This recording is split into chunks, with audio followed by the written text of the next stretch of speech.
Hey everyone, welcome back to Mario RPG. As you can see, we are picking exactly where we left off last episode, here in this area of darkness, and we are off to find our main bad guy Smithy after defeating his portal Exor and Boomer, but Boomer is inconsequential. Alright, so as you can see, there is a lot of mechanical items to traversing this, namely jumping on a screw to make it move over so you can reach it. And there's a nice little save point here that we didn't find last time. So I'm definitely going to save after defeating Exor just in case something goes wrong. See, now they're trying to make it tricky by putting enemies in your way. But if you can jump fast enough, I should say, not far enough, you can actually avoid them altogether. The trick is just knowing where you need to go. Which of course I don't, because it's been a long time since I've actually been in this area, due to it being, you know, endgame category. And we come across an amoeboid. It's basically a watery mushroom that we can take out in one hit. Wow, that's kind of pathetic, but for 17 experience points, that's as much as the bosses gave us last episode, so...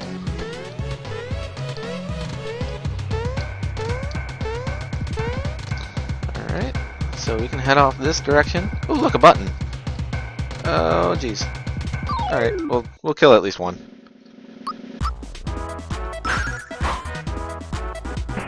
Alright, never mind, they're not worth it. Alright, we're just gonna hit the button then. There we go. And let's see if we can avoid as many as possible now. Because that opens up the path over here into another save point. I'm going to save frequently just because I don't recall exactly what goes on around here. But here you can actually find our last treasure chest of the game that has a healing mushroom in it. Now, at this point, if you actually went back to the world map by going all the way to the beginning and using the trampoline, you could actually go check with the treasure chest guy, and he would actually tell you that we are completely done. And we found an Ultra Hammer, which is supposed to be Mario's best weapon if we didn't have the Lazy Shell. But the Lazy Shell, I believe, is better, if not equal, in power. Nope, it's just better. So, by 20 points too, that's actually quite a bit. Most weapons are better by 10, maybe. But the Lazy Shell being better by 20, yeah, there's no question we're just going to keep the Lazy Shell. And we go bouncing off the trampoline downward? Alright. And here we find a giant clock.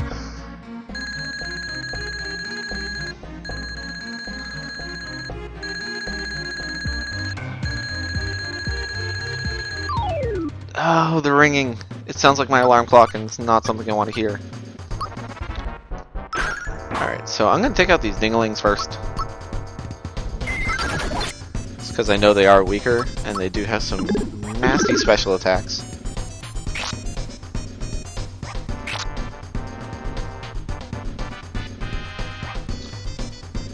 Now, with the countdown clock, it's actually a set pattern, depending on what time it is. And of course, it only goes up an hour at a time. Is what attack or what ability it'll use at that time.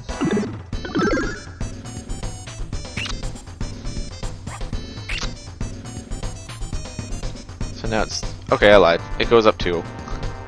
So now he's gonna use recover on the right dingling, the one that I'm not hitting. Okay. Not the smartest AI. Alright, so that takes care of that dingling.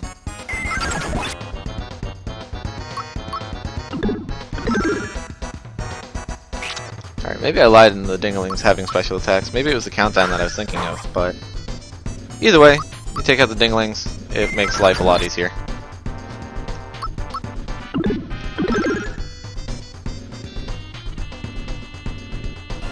Time is marching on, so he can actually move the clock ahead. So 3 o'clock is a recover, and 6 o'clock is a recover. Alright, so that's good to know. Of course, now we have to start from scratch on this stupid dingling again.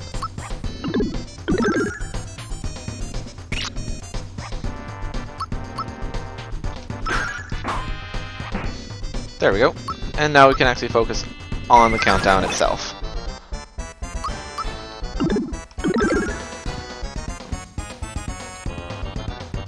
Dinner time. Oh, really? Water Blast? Why Water Blast? Why does everything know Water Blast? And Toadstool's almost dead. We need a group hug.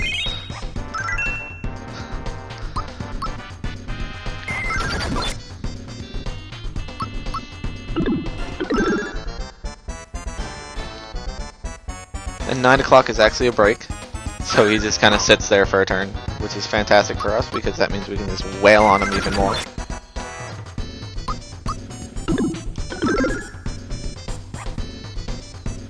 Time to garden? Oh, Petal Blast. Not quite as bad as Water Blast, but still pretty dangerous.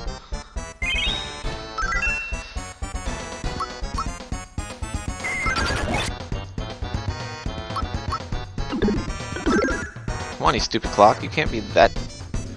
It is high noon. Oh, of course he knows Corona.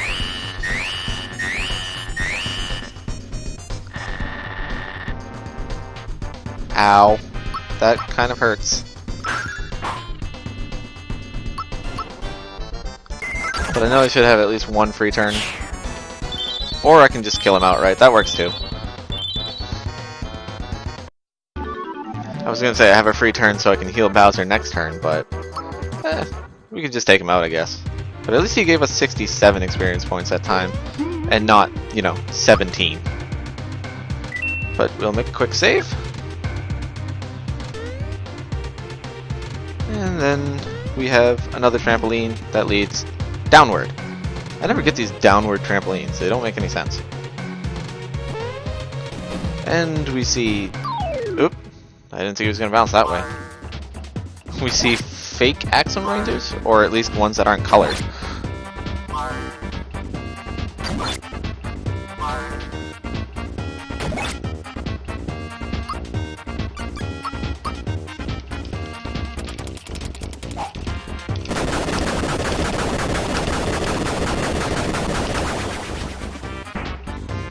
Yeah, definitely not as strong as the original ones.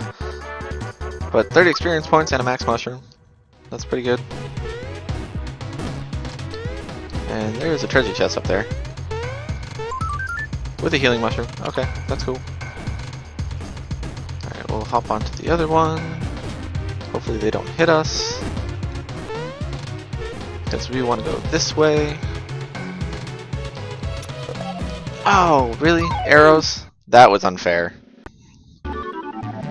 But of course, a single Psych Bomb takes everything out as Mario reaches level 21. Mario's gonna need some more attack power soon. And Mallow also reaches 21. He's always getting magic. Yeah, these flowers, yeah. These arrows are actually pretty hard to dodge. Unless you keep running. And that was Mac? Alright, I have to fight him, sorry. It's Mac. And just like in the old Mac, he explodes into a shower of coins. With 40 experience points though, so... I'm definitely going to keep them in mind when I need some extra experience points later on down the road. For right now, we're just going to continue on. Hopefully avoiding the boos.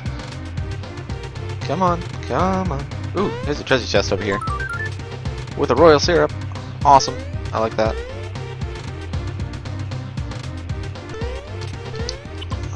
And we'll ride the platform across. Hop off here. And another treasure chest with a max mushroom. We can get rid of the mid mushroom for that. As we go down the conveyor belt and run into a boo.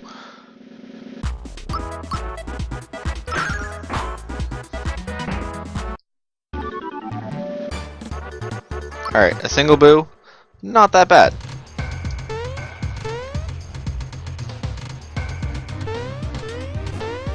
Oh geez, that's a Bowyer. I can't avoid him, sorry.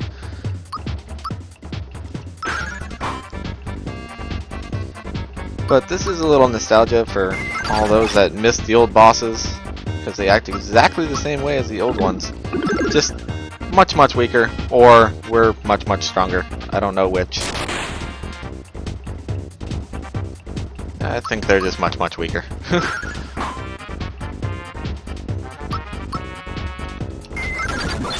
Maybe not Bowyer. He's actually taking quite a bit of damage.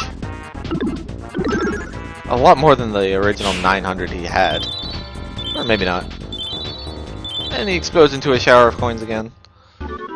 Leaving us with 50 experience points. Alright.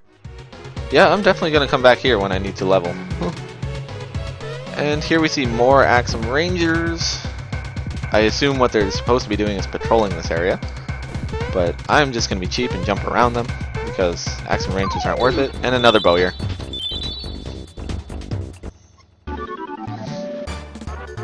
Alright, sorry about that. I hate unavoidable fights like that. But another 50 experience points. And that will raise Bowser up to level 21. 2 points in attack? Yep. Cheno also reaches level 21. That's pretty cool. 3 points in attack? Yep. And we'll continue on upward. Alright, yep, I didn't think there was a hidden treasure chest there. But this will do it for this episode here at this save point. Unfortunately, I didn't get as far as I would hope to. At least I don't think so, depending on what this room is. Nope. Alright, so we will definitely end it here. And in the next episode, we will continue on through Smithy's factory, as they call it. And we hope to eventually reach Smithy himself. So I will see you then.